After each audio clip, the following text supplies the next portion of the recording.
Hello, everybody. Welcome back to A Cult of Misfits. I'm Matt Owens.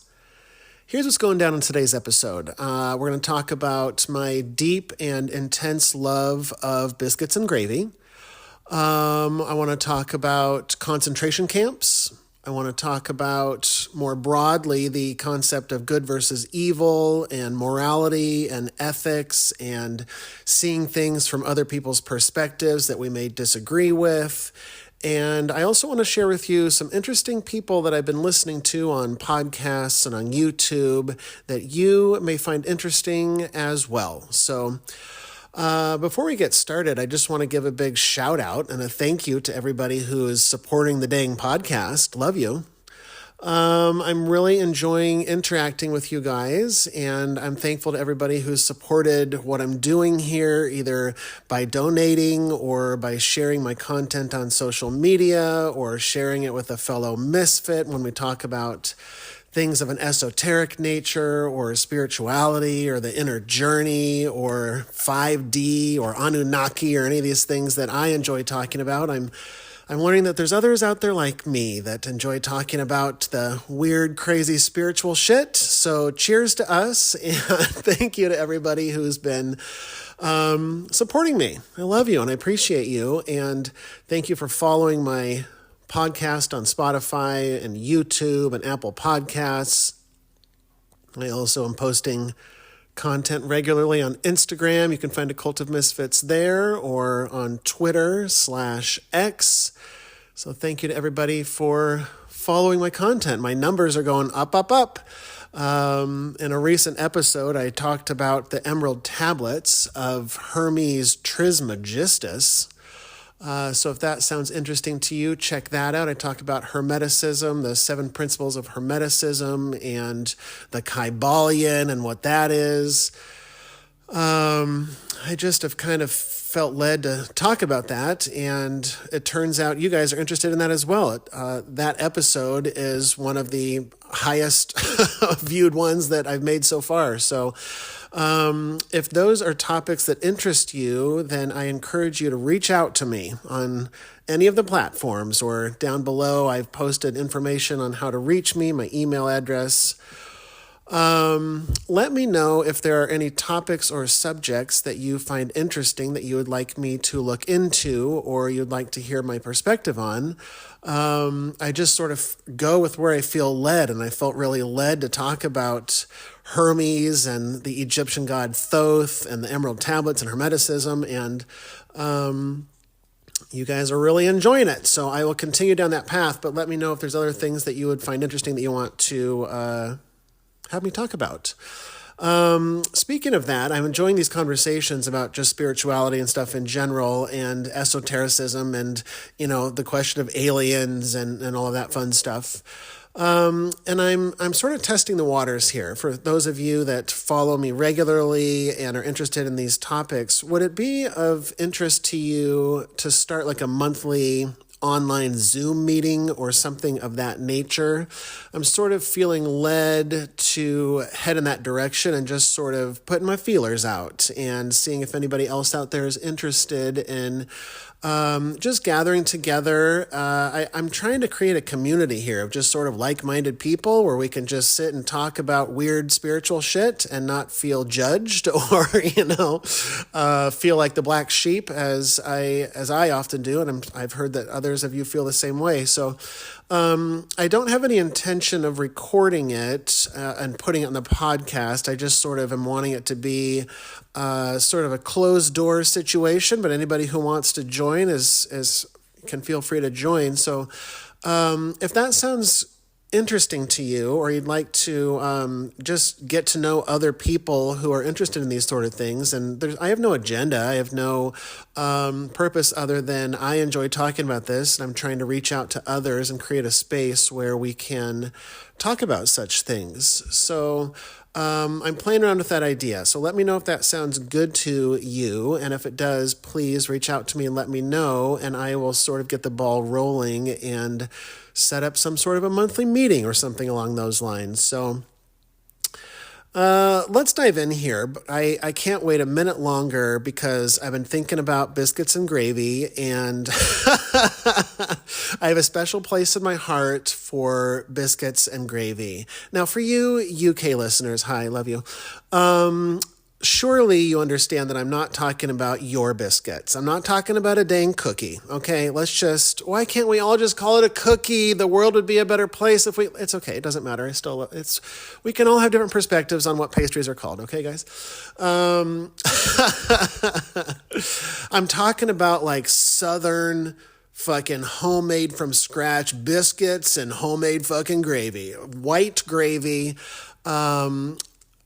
I remember the first time I started hearing like the word gravy used by Italians for like marinara or Indian food, calling their sauce gravy. I can't do that. I'm sorry. It's called a sauce. It's not a gravy because the white gravy holds a special place in my heart, guys. So I had biscuits and gravy the other day, and it's always sort of a spiritual experience for me every time I have it. I was explaining this to one of my sisters recently, and she was just looking at me with scrunched eyebrows going, I don't understand your thing with biscuits and gravy, but to each their own, I suppose. So I made some biscuits and gravy, and it was a divine experience. And so I was savoring each bite, if I'm being honest with you. And I was thinking to myself as I'm sort of salivating a little bit now. I've got like a Pavlovian response just thinking about the biscuits. So I'm savoring every bite, and I thought to myself, what if this was the last time that I ever ate biscuits and gravy? Right? Because we do so many things. Like I saw online, like there was a last time that I went to Blockbuster Video and checked out a video, okay? I didn't realize it was the last time I was going to go to Blockbuster ever again in my life, but it turns out it was. And so I started applying that to things like biscuits and gravy. What if this was the last time for whatever reason? Let's say I die tomorrow, or the gravy train stops and the cosmic gravy train comes to a halt. And this is the last time I have biscuits and gravy. Well, I would want to savor that shit. I would want to, mull it around in my, like a fine wine in my mouth, and savor the scent and the taste of the sausage and the taste of the gravy and the flaky biscuit and the butteriness of it and the pepper, and just sort of let it all really soak in, because if this was going to be the last time I was going to have it, if this is my last meal, I really want to enjoy it. And so often I would find myself, as many of you do as well, I'm sure, we're in this fast-paced society, and we got to eat quickly, and we are sort of in this mode of programming that doesn't allow us to sit down and enjoy a meal oftentimes. I used to work in restaurants forever, and you're just sort of taught to eat quickly. Like if you're hungry during the lunch rush or the dinner rush, when everybody, when it's a full house, and you're hungry, you don't have a 30-minute break to sort of like putz around. Like you need to run in the back as quick as you can and cram that sandwich into your face as quickly as you can, because you got tables that need refills and napkins and all that other shit, right? So for years, I was just so used to wolfing down my food like an animal and not savoring it, not tasting it, not enjoying it, not being appreciative or thankful for it. I just inhaled it and ran back out onto the floor to continue my shift. And so part of this meditation practice over the years that I've been doing is reminding myself to slow down and to just stay in the moment, stay in the now, and enjoy and savor everything, including food, right? Because I have such a love of food, even though I wolf it down. And so I was definitely doing that with my biscuits and gravy. I was slowing down. I was being thankful. Did it bring me to tears? I don't know. Maybe it did, guys. Okay, don't judge me. Like, I really get emotional thinking. I get really emotional with the biscuits and gravy, okay? So just, I thought that story would be good just as a reminder. It's good to remind myself, too, to just be in the now, be in the moment. Oftentimes when I'm inhaling a meal, I'm often thinking about the next meal. Like, okay, what are we doing for dinner? Like, that lunch was amazing, but like, what's for dinner? Rather than like, just enjoying the current dang meal. So I've got a tattoo on my left arm that is of Abraham Lincoln. It's sort of one of his famous poses, famous portraits. But instead of his face, I had the tattoo artist make it a skull with a little mole on the skull so that it's obvious that it's Abraham Lincoln. So I've got like a skull dead Abraham Lincoln. I've always kind of had this weird obsession about Abraham Lincoln. When I was a teenager, I read every book I could find about him, every biography about him. In fact, I was just watching, there's a new show on, I think, one of the streaming services. I get them all confused, honestly. They all jumble together. But on one of them, it's called Manhunt, and it's about the days after the assassination of Abe Lincoln, and it follows John Wilkes Booth when he's on the run from the authorities and his cohorts that are sort of helping him along the way, his Confederate brothers that are helping him after the war. And it's very interesting because there's a lot of movies out there about Lincoln and Lincoln's life, but nobody ever talks about the story of John Wilkes Booth. So it was really interesting, called Manhunt, and seeing it from a different perspective, right? Nobody really ever thinks about what happened to Booth. I mean, granted, he's considered a bad guy, but that's exactly what we're going to talk about in today's episode is, what is good, what is bad, what is evil, what is moral. So it all sort of ties together. Everything is one. So check that out. I thought it was well done, and I think they're still making new episodes, so the season isn't even over yet. But check that out if you're interested. But on my tattoo, I have it written on my Lincoln tattoo. It says memento mori, which is Latin for essentially remember that you must die. And I felt led and motivated to do that tattoo as a reminder that life is short. For me, it's a constant reminder every time I see it to live in the moment. Like I could be dead tomorrow, right? And so to savor each and every bite of biscuits and gravy is what I'm getting at, right?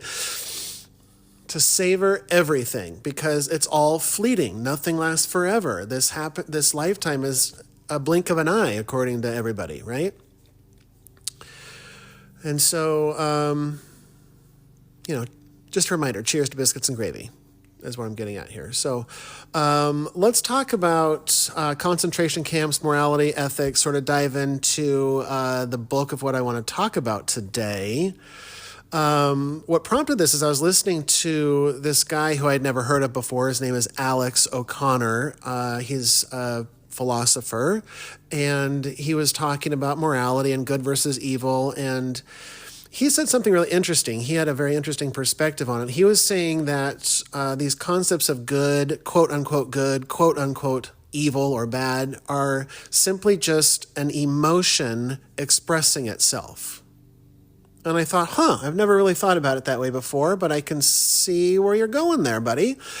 He said that they're just emotional preferences. When you say something is good or say something is evil or moral, that it's just it's an expression of your own emotions at that particular time. So I thought that was a really interesting way to look at it. The ancient Gnosticism, by the way, is just sort of a modern scholarly term for early Christians, just sort of these early belief systems. So when I say Gnostics or Gnosticism, that's what that means, is these early Christian beliefs around 100 AD. That sort of existed until Christianity sort of became the state religion for the Roman Empire, and they decided which books were going to go into the Bible, which books were going to be left out of the Bible. And so Gnosticism is just sort of this umbrella term for everybody that sort of followed a similar path to Christianity, but is sort of branched off early on in the game, okay? So these Gnostics talk about how everything is a spectrum, that I talked about these 7 principles or laws of Hermeticism, and that's one of them, is that everything is a spectrum. There is no good or evil. There is no hot or cold. There is just a spectrum of temperature, or there is a spectrum of morality. And so there's this concept that good and evil are just a matter of perspective. That what you perceive as being good and moral, I may not see it that way, right? And it might even take it to the extreme. I might call that immoral. And so I've always, in questioning everything, I questioned the Bible. I grew up in a Christian household, and questioning like, okay, these are all laws and moral beliefs, but according to who? According to the Bible? Okay. According to God? Maybe. These guys over here, they say that their God says something different. So like, who am I supposed to listen to? Who's right here and who's wrong here? Obviously, I'm not the first person to be talking about these sorts of things, but putting the concept that good and evil are just a matter of perspective is a really interesting way to shift my own perspective. Because I had always seen things in a very black and white manner, as I know many humans do, perhaps you do. And I've learned to try to shift that, to try to break free from that polarity, from that duality, from that, binary way of looking at things. Either we're programmed to believe that, those are the bad guys, we are the good guys. We are the good and moral ones. They're the evil, demonic ones, or whatever you want to say, right? But I also find it so interesting that the bad guys never consider themselves bad guys, right? The example I always use is Darth Vader never thinks that he's the bad guy. Hitler did not consider himself the bad guy. So I was watching this movie called Zone of Interest. It's about a concentration camp. It's about Auschwitz. And it sort of answered some questions that I had when I had visited a concentration camp in southern Germany, in Bavaria, called Dachau. And when I visited Dachau, I saw that right around the perimeter of the entire concentration camp was a bunch of just suburban-looking neighborhoods. It was just like regular, normal-looking houses, like right on the other side of this big wall that was housing all of these, prisoners, right? And so I asked the tour guide, like, who lived over there? And he said, oh, just regular people. And I said, like, did they know what was going on in here? And he was like, oh, yeah, they all knew. And I said, they were like, wait, what? It totally, like, my mind couldn't wrap around what I was hearing. And so then fast forward to this week when I watched this movie called Zone of Interest about Auschwitz. It was telling the story of the people who lived in those houses, which I'll explain to you now. The people who had lived in those houses were the soldiers, right? And the soldiers and their families. So this movie, Zone of Interest, focuses on a German family. The movie opens up with just this normal-looking family. They're just sort of playing in the river in the summertime and playing in the backyard and, laughing with the dog and, tending to the little baby. And some of the women were in the kitchen just chatting, having some coffee, and just this real normal 1940s German family, right? And as the movie unfolds, you start to realize where they're living, that on the other side of this wall in their backyard, as they're just having barbecues and playing, in the pool in the backyard with the kids' birthday party and stuff, like everything is normal. On the other side of the wall, there's like screaming and there's sounds of like gunfire and soldiers killing people and like these horrendous sounds that are coming on the other side of the wall. And here these people are just, living their life, just having a barbecue with their friends. And I find that very interesting that they were able to sort of ignore that, right? And to look past that. I know that I was listening to something that I was watching some YouTube video with Larry King, and he was interviewing somebody, and he was saying, well, surely we can all agree that Hitler was evil. They were talking about the nature of good versus evil. And Larry King said, well, of course, everybody agrees that Hitler is evil, which I believe is a very common way to view it, right? And I'm not pro Hitler when I'm talking about this. We're just having a philosophical conversation here. I'm not promoting Nazism or any of those things, just for the record. But I just like to look at these things philosophically and in an open-minded way without allowing myself to get attached to any of these things. It's just about having an intellectual conversation, right? And so everybody thinks that Hitler is this symbol of evil. But the truth is he did not view himself that way, of course. Those within the Nazi Party did not view him that way, of course. There were lots of people in the Nazi Party, right? They all agreed with what he was doing. Otherwise, they wouldn't have followed him. Now, of course, there was a lot of coercion and fear. And if you didn't align with what the party told you, there were consequences for that. Like, I fully understand the situation. But the truth is that there was a large segment of the German population that agreed with what the Nazi Party was doing. And when you start looking into these things and looking into it a little bit deeper rather than just these surface things like, oh, they're evil, they're bad. But the truth is that there's a portion of the population that did agree with what their policies were, or at least they were indifferent to them, right? It's the same thing with today. Not everybody agrees with the current administration, but a lot of people do, half the people do. And so I tried to get a number as to what percentage of the German population were behind the Nazi Party, and it's hard to estimate that.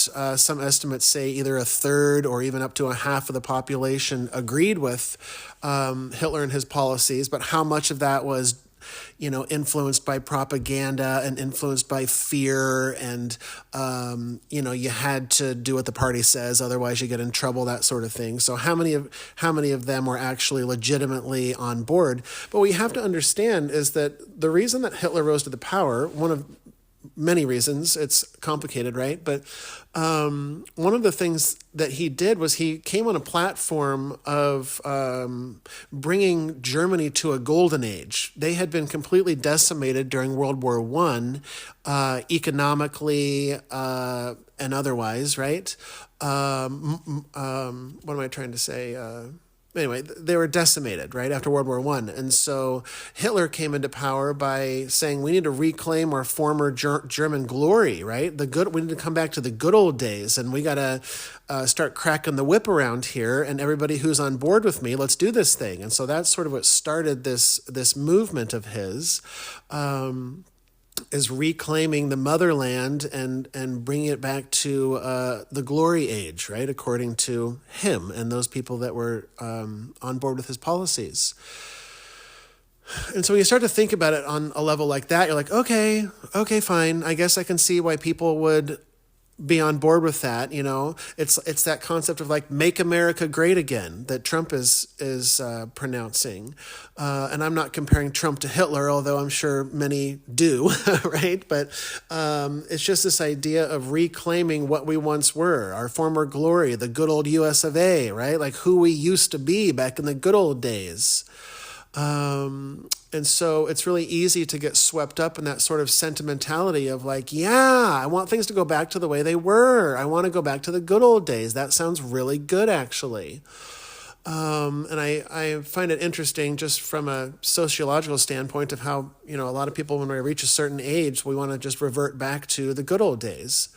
So I find that interesting, right? That progress has to still push through, but often we have nostalgia for the way that things were, right? Rather than embracing a different or a new path, but that's a different conversation. So he was set on uniting everybody, and he definitely thought that he was doing what was in the best interest of his country, arguably what was in the best interest for him and his cronies within the party. That's, of course, what happens in any sort of a totalitarian governmental situation, right? Or a dictator or anything along those lines. Is that it's really easy to latch on to that power, right? Power becomes very intoxicating, obviously. And so it's really hard to, I should say it's really easy to label these people as evil or immoral or unethical. But of course, that's just comparing it to your own personal perspective on things, right? Your own stories that you've heard or created in your own mind that you've chosen to believe. That doesn't mean that they're right. And so while I believe that he was doing what he felt was in the best interest, I also start to put that lens of perspective, seeing things from another perspective, on people like the deep state, or people like Bill Gates, or, the people that are slurping up that adrenochrome, right? Those people are evil. Those people are demonic. Those people are immoral at best and demons at worst. There's something, those are the bad guys. Those people that are trying to control us and have power over us and poison us with all the things, right? Poisoning our food supply and poisoning our waters and with plastics and the chemicals and the pharmaceutical companies and what am I trying to think of? The shit that they spray in the skies, how they're all trying to kill us, right? Those are the bad guys.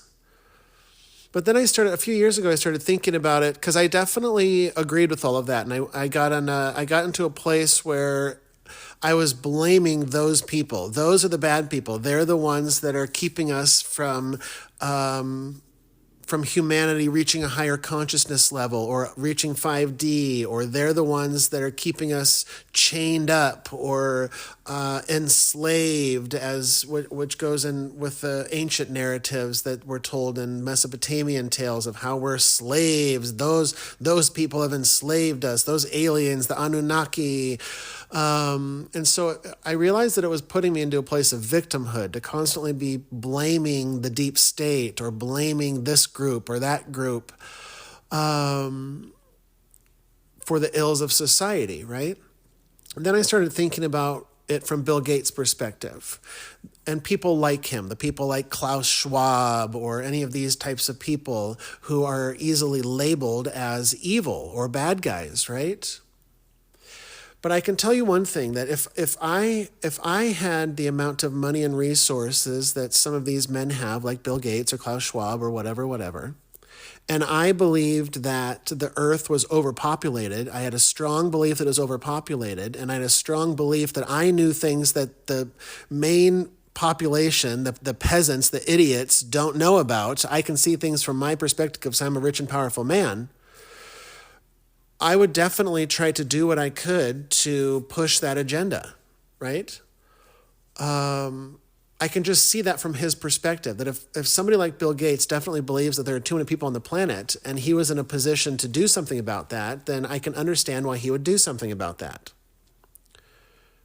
Without labeling him as good, bad, just indifferent, right?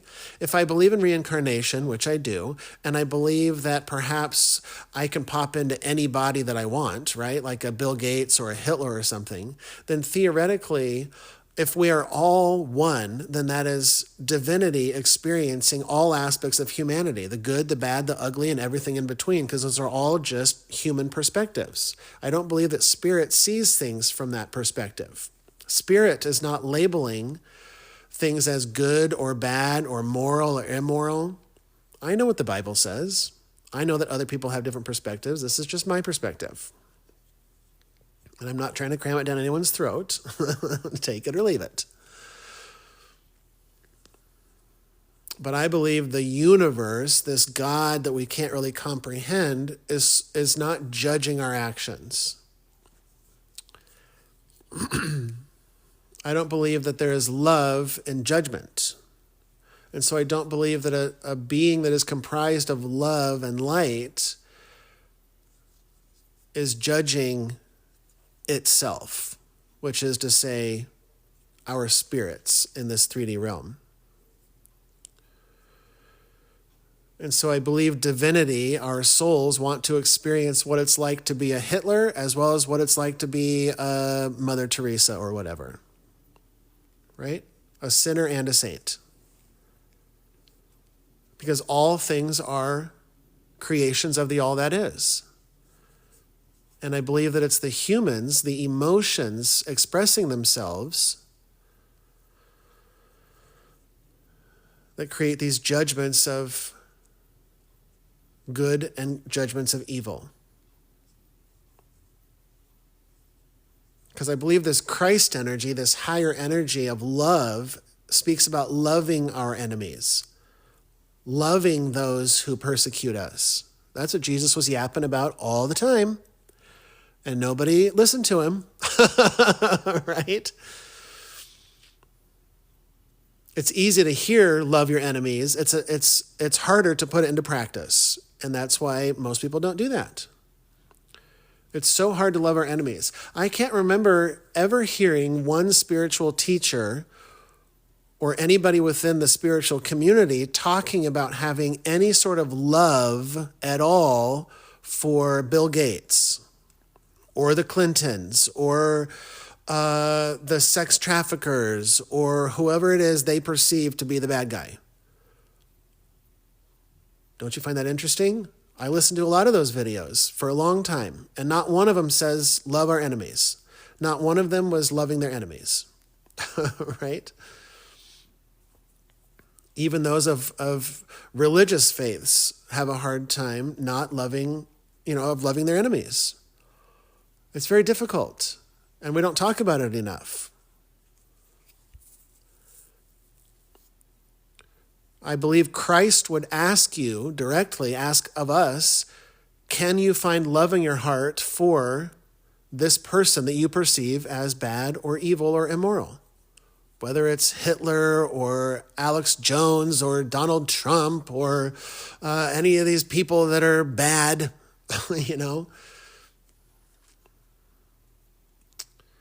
The deep state. Can you find love in your heart for the deep state? Ooh-wee! That's a good one. Can you find love in your heart for the deep state? That's a hard one.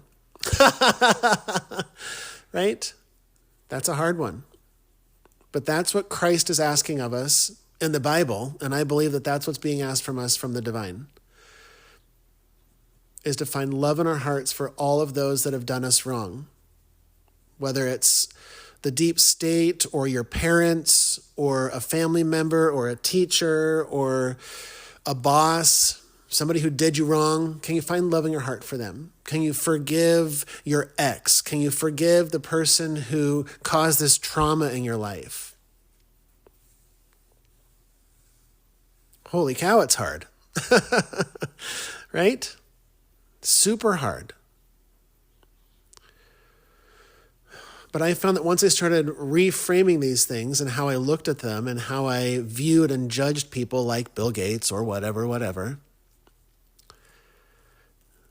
once I could start seeing things from their perspective, it was like, okay, I'm not so mad at them because I get, like, if I were in their position, I might do the same thing, right? Like, I get it. It's so difficult, right? Seeing things like the abortion debate. Realizing that a fundamentalist Christian will get very upset about the idea of abortion because they genuinely believe that it's killing a life. They genuinely believe that it's a living being in there, not just a clump of cells. They believe that it is a living being, a child of God, and it's an abomination to destroy that life. And it's not about agreeing with them or disagreeing with them, right? Recognizing that that's just a perspective.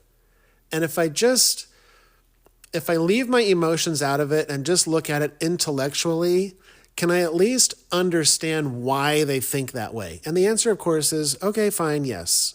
Yes, I get it. I get why they believe that that's a life. I don't agree with it, but okay, I can see that. I can see that, right? And when you start thinking about stuff like this, it starts to melt away all of those, barriers that we have. That the person who is pro-abortion believes that it's just a clump of cells. What's the big deal? You don't have to agree with that perspective. But at least you can say like, yeah, okay, I see why you say that. Sure. But I disagree, right? I feel like we used to be able to have that dichotomy, that difference of opinion, and say, well, that's all right. We can both have different opinions. We don't have to hate each other over it. Right? That's what these conversations are about. Recognizing that there is no good and evil. Recognizing that some people believe there is good and evil and understanding why they think that. I get why people think that. I'm not saying they're wrong. That's what this whole thing is about. Is I'm not saying that people who believe in morality or ethics or that definitely is evil, I don't care what you say about it. That's fine. I get why you say that. I'm not here to convince you I'm right. I'm not here to tell you you're wrong. We're just having a great conversation, aren't we? I found that people in my life who really enjoy having a debate, who love really like, yeah, well, what do you think about this? And laying down your arguments and trying to break down my arguments and show me why I'm wrong. People like that don't enjoy talking to me anymore. I found that they don't like having these debates with me because I have nothing to talk about. I'm interested in hearing your perspective, but I'm not interested in a debate with you. Because a debate is me trying to convince you that you're wrong. It's trying to show you in an intelligent way that I'm smarter than you, I have better sources than you, that here's the reasons why I'm right and you're wrong. And I'm not interested in having that conversation with anybody anymore. I used to love a good debate. I used to love getting all the facts and the figures and the sources and the citations. And I'm gonna take you to town, my friend. I'm gonna teach you a thing or two. I'm gonna bring you on board. I'm gonna show you why you're wrong, and I'm gonna show you the right way, my way. And I realized that was just my ego. I call my ego Hal. That was just Hal talking, right? Hal trying to control everything, trying to control other people, trying to bring their perspective over to mine, right? Trying to convince them, trying to control them. But when I release that control, when I release the need to shake my fist in victimhood, or release the need to show somebody why their beliefs are wrong, right? Why do I have to convince somebody that wearing a surgical mask will not prevent COVID? I used to feel the need to tell lots of people about the efficiency of masks. I talked about it quite a bit. I was real worked up about it because I knew what was true. I knew what was right. I have to convince everyone. And I got a lot of pushback. Turns out people don't like to hear that sort of thing. People want to hear what they want to hear, and that's that.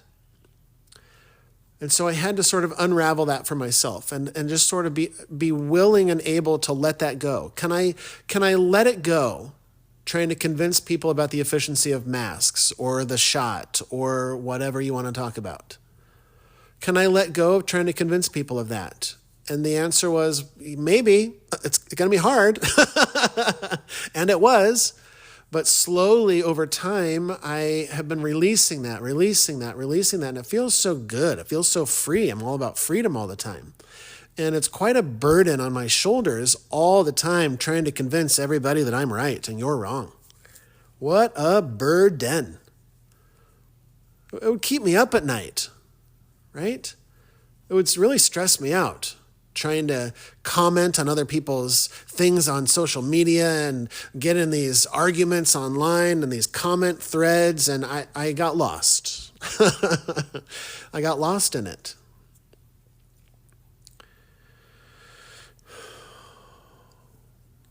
And there was no love in my actions. There was a lot of fear and anxiety and worry and anger and frustration. None of those were loving actions or beliefs or feelings. And so it just sort of felt good to let those go. Why do I have to convince anybody what the pharmaceutical industry is doing? There are people who already know, and the people that don't know, when they're ready to awaken to that information, they will awaken to it at the right time.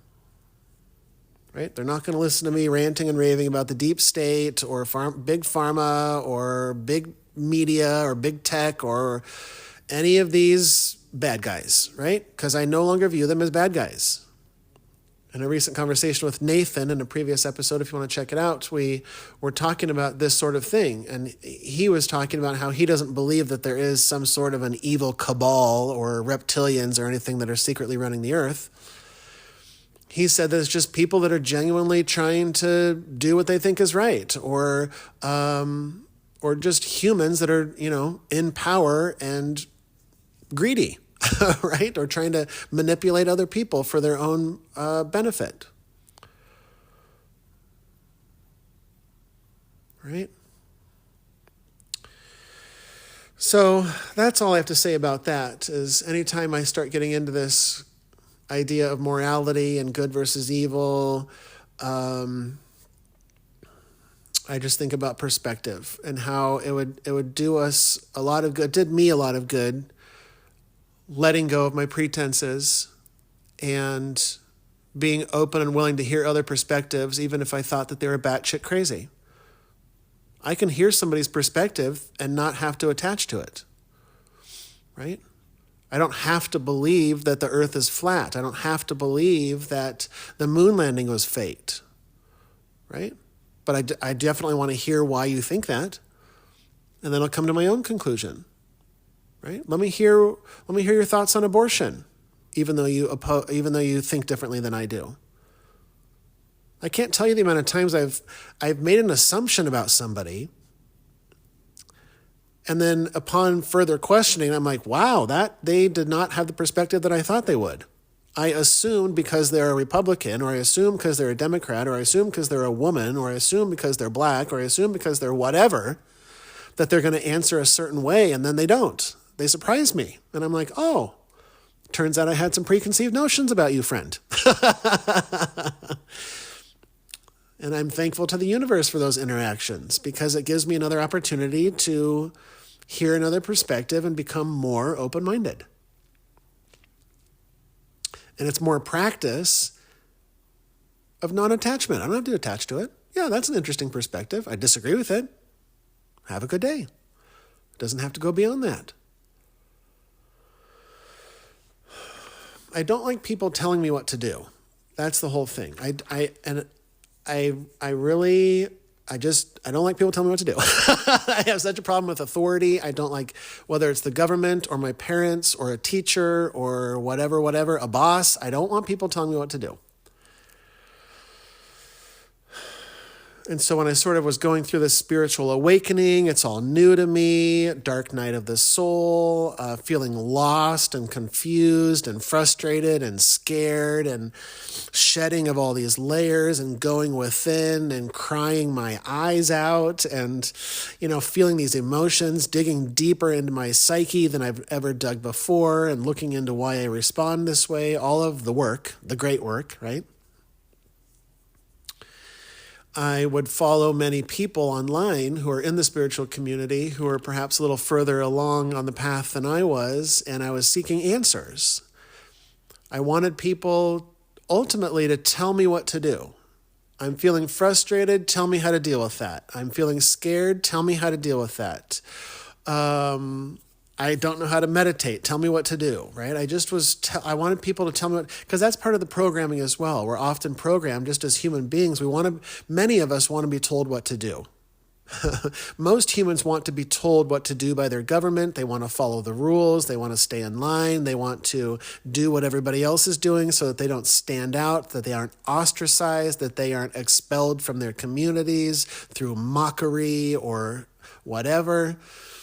So there's a lot of incentive for the human being to conform, right? It's entwined in our DNA and our programming to conform to society. Because if you don't, you're exiled and then you're on your own and you're doomed. That's scary. That goes against the reptilian programming part of our minds, right? And so I spent a lot of time looking for answers from a lot of these spiritual gurus and spiritual teachers and mentors and life coaches. I was thirsty for anything and everything that would just sort of point me in the right direction, because I felt listless and lost and confused, and everything that I thought was not, everything how I thought the world operated was not, and everything I thought about Christianity and concepts of God and heaven and all of this was now all out the window, and everything is on the table and off the table. It was a very confusing time. And so I went back to my programming of just tell me what to believe. Tell me what's the truth. Okay, you've astral projected before? Okay, great. I'm going to write down everything you tell me about the astral realm, and I'm going to take it for gospel, I'm going to take it for truth, and I'm going to live my life that way because you're smarter than me. You seem more spiritual than me, so I'm going to follow what you say. This is the same trap that all of Jesus' disciples came into. He kept saying in the early Gnostic scriptures that were left out of the Bible, he often said, stop following me. I'm not, it's all within you, right? Don't worship me. I'm not more spiritual than any of you. I am the teacher as well as the master, right? It's this duality, this simultaneousness of ascension, right? And so oftentimes he said, don't listen to me for answers. You have all of these answers within yourself. And so many times I heard that, but didn't fully understand it or let it fully integrate into my journey, that I often was just looking for people to tell me what to do. I would often struggle with addiction, for example, and smoking too much weed or cigarettes or drinking too much or whatever. And I remember one time asking a fairly well-known spiritual guy that everybody follows on Instagram. And I remember I went on a live with him one time, and I asked him for help with, I think I'm smoking too much weed. I feel like I'm imbalanced. Just tell me what I should do. Right? And really what I'm doing there is I'm giving away my power. I talked in a previous episode about giving away your authority, your sovereignty to other people. And so that's what I was doing, not knowing it at the time, is giving away my power to this spiritual guy who I perceived as being smarter than me or more spiritual than me. And to just not only give me the answers, but just tell me what to do. Should I stop smoking? Should I not stop smoking? Is it okay if I smoke? Just tell me what's right and tell me what's wrong, and I'll just do it. And I don't even remember what his answer was. It was basically saying, I can't give you all the answers, but find balance in it, and maybe it is best to quit smoking or something. So I was like, okay, he told me to quit, so I'm going to quit. Without consulting my intuition, without consulting my omega, my higher self, or God, or the universe, I just sort of was looking for answers anywhere but within, because I didn't know how to do that. I didn't know how to sit and contemplate. I didn't know how to sit quietly and let the answers come to me, to let spirit talk to me. My mind was constantly nervous and scared, trying to find the right path, find the right path, find the right path. Gotta ascend, gotta ascend, gotta ascend. Gotta do the spiritual work. That's part of the programming as well. Always being in this mode of work. Going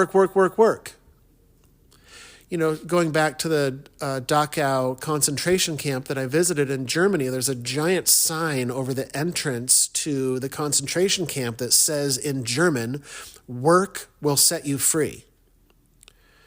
It was lulling these prisoners as they came in to this false sense of security that, hey, if you work hard enough, eventually you can gain freedom from this place. But of course, that never happened.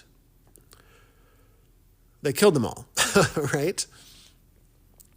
And so I always found that very interesting, that work will set you free. And so we have this belief as humans that if we work, constantly grind, that we'll somehow find freedom in that.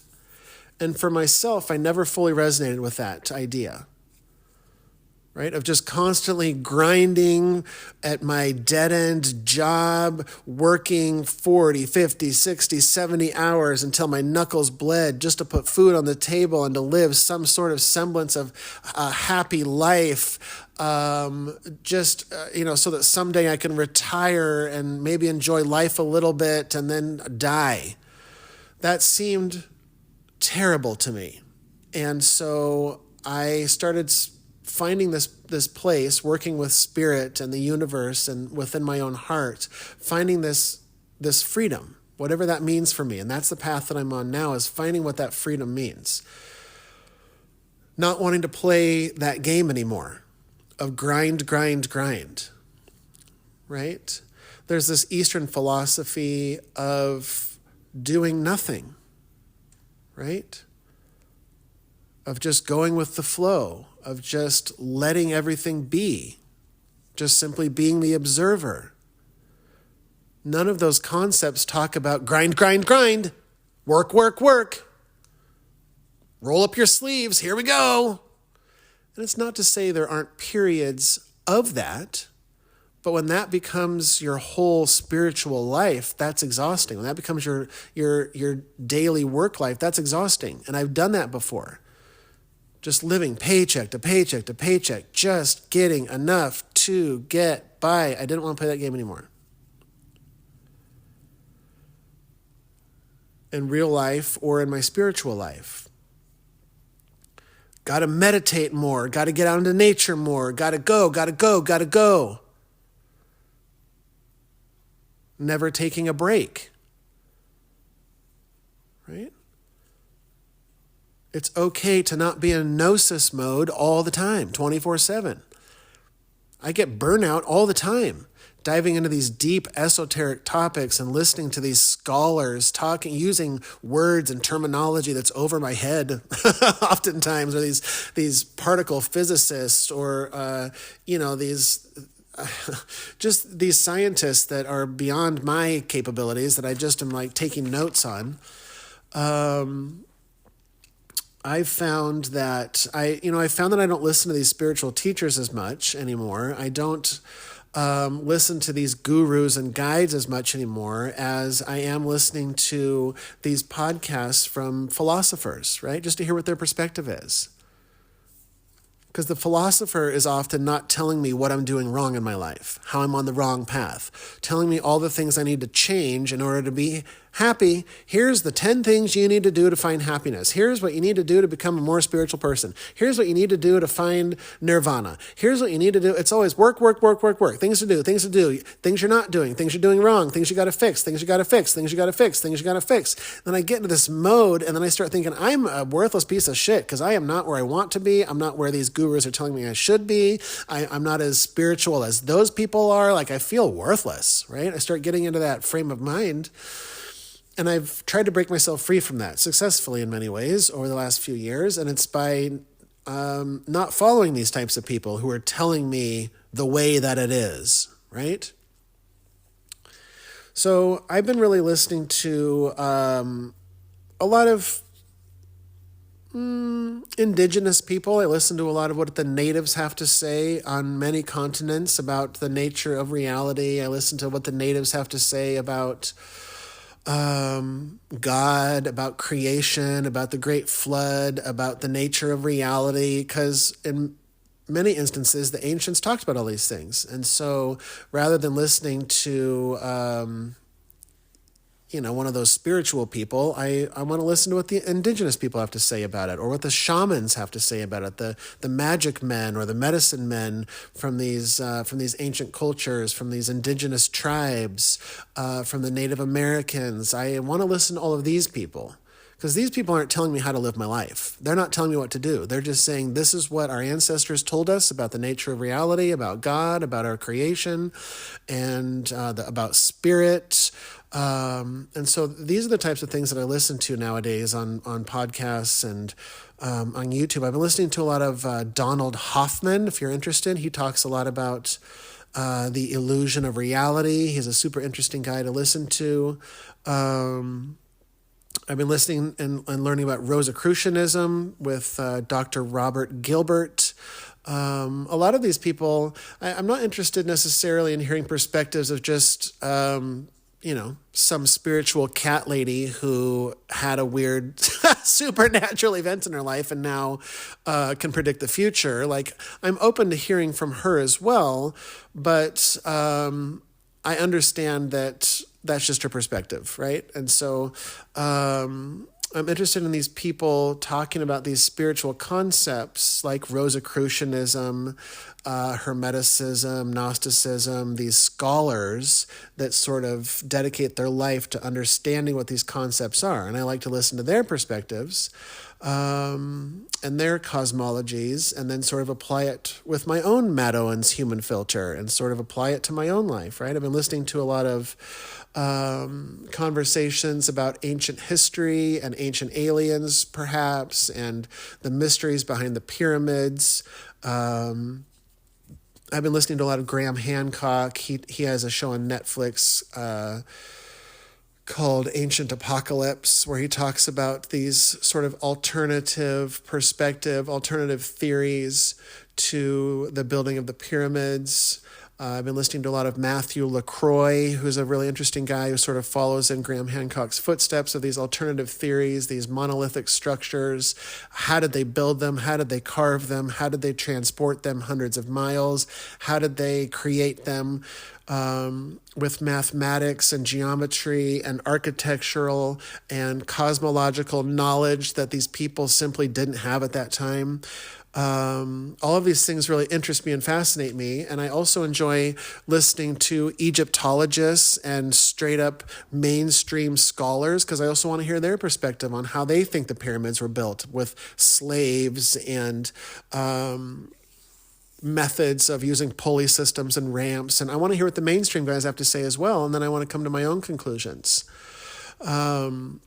We often have to understand that all of these things, a lot of this knowledge is based on someone's interpretation of what the writings on the tablets say, or the writings on the scrolls, or the writings on the cylinders, these clay cylinders and stuff that they find in these ancient caves in the Mesopotamia and the Iraq, Iran, Afghanistan, Turkey, Egypt, these sorts of areas where these ancient tablets are found. We often are told by the educational system or by teachers or professors or scholars that this is what we believe, this is the truth, right? This is how we interpreted it, and this is the fact. And oftentimes as humans, we don't question those things, right? We don't question their authority. We don't question the interpretation. But the interpretation of these ancient scriptures and texts from not just the Bible, but the Nag Hammadi library and the Deep Sea Scrolls, the Dead Sea Scrolls, these types of things are all open to interpretation, right? And so there's a lot of talk around things like the Mesopotamians. The Mesopotamians were the earliest known writings in human civilization, was about 6,000 years ago, was these Mesopotamians near Iran. And so they talked about how, I lost my train of thought there. They talked about how the Anunnaki came and created mankind, and there's this talk about how the Anunnaki came from a planet called Nibiru, and how they came to Earth and created humans for the sole purpose of doing work, essentially creating them as slaves for purposes of mining gold, because they needed gold for their atmosphere on planet Nibiru, planet X, planet 9, whatever you want to call it. And once I started digging deeper into these things, I started realizing that all of these were based on one translation by one man. His name was Zecharia Sitchin. And all of the other scholars, all of the other experts in ancient Sumerian and ancient Akkadian and Mesopotamian languages and stuff, none of them talk about Nibiru. None of them talk about gold. This is all something that this guy, Zecharia Sitchin, has taken some wild liberties, in my opinion, in his interpretation of these tablets. Now, who's to say he's right or wrong? Right? This is just simply his interpretation. The same thing could be said with these Bible translations, right? We say that this is the translation, this is what God meant, but we have to understand just the nature of language, that oftentimes words, even in the English language, have many different meanings, depending on who you're asking, right? Or the situation. There's a lot of context behind some of these words. So when you're interpreting things like the Bible or these ancient texts and scrolls from wherever, it's open to wild interpretation, right? And at the end of the day, we're kind of just guessing, using our best guesses intellectually and scholarly, trying to figure out what they meant when they were saying certain things, right? But not being locked into these definitions or these etymologies, realizing that there are often broader ways of saying certain words. For example, that popped into my head was Satan. Satan is immediately the bad guy, the devil, Beelzebub, evil incarnate, right? But Satan, when you look at the word, it simply means opponent. It translates to opponent, right? It's sort of this more neutral idea of just sort of a push and pull opponent, somebody who's there to sort of be some sort of a resistance to us in our lives. There is no evil connotation to it. So that's why I like looking into these translations and the etymology of words and things of that nature, because it sort of paints a broader picture of what we're talking about here. Things that oftentimes, pastors and preachers never talked about in the churches that I went to, or these scholars often don't say like, hey, this is just our best guess. They come at it from a place of like, we're the smart ones. We know what we're talking about. You guys don't know what you're talking about.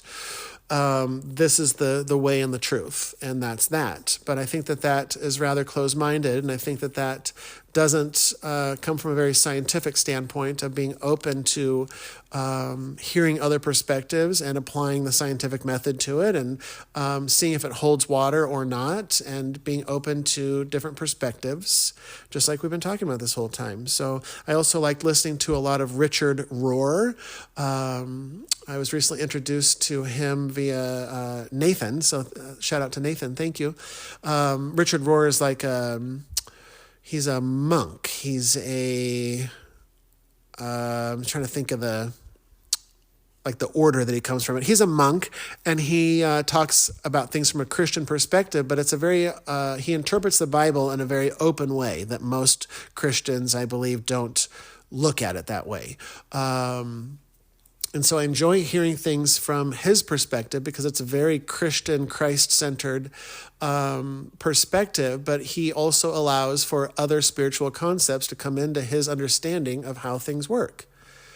And so that's just another example of somebody that I enjoy listening to because I just want to hear all the perspectives, right? And then come to my own conclusions and not judge other people for their conclusions. Rather, just thank the universe for sending them my way. Thank you for showing me this other perspective. Because at the end of the day, I think that's what the all that is. Divinity is experiencing everything simultaneously. When the ancients tell us that everything is one, I tend to take it literally, metaphorically and literally simultaneously. So wrap your mind around that. If you're enjoying these conversations like I am, thank you for joining me. Feel free to share this on social media if it resonated with you. I always accept donations, and I'm so thankful for everybody who reciprocates in that way. I appreciate you. There's information on that below if you're interested. And I just want to mention again, if you're still listening, hi, love you. Let me know if you're interested in doing a monthly meeting sort of a thing via Zoom, talking to other like-minded misfits about spirituality and aliens, and we'll see where the conversation goes there. So let me know if you're interested, and I will set up something like that. And thank you for everybody for following and subscribing to me on whatever platform you're listening to this on. I appreciate you. I love you. Until next time, end transmission.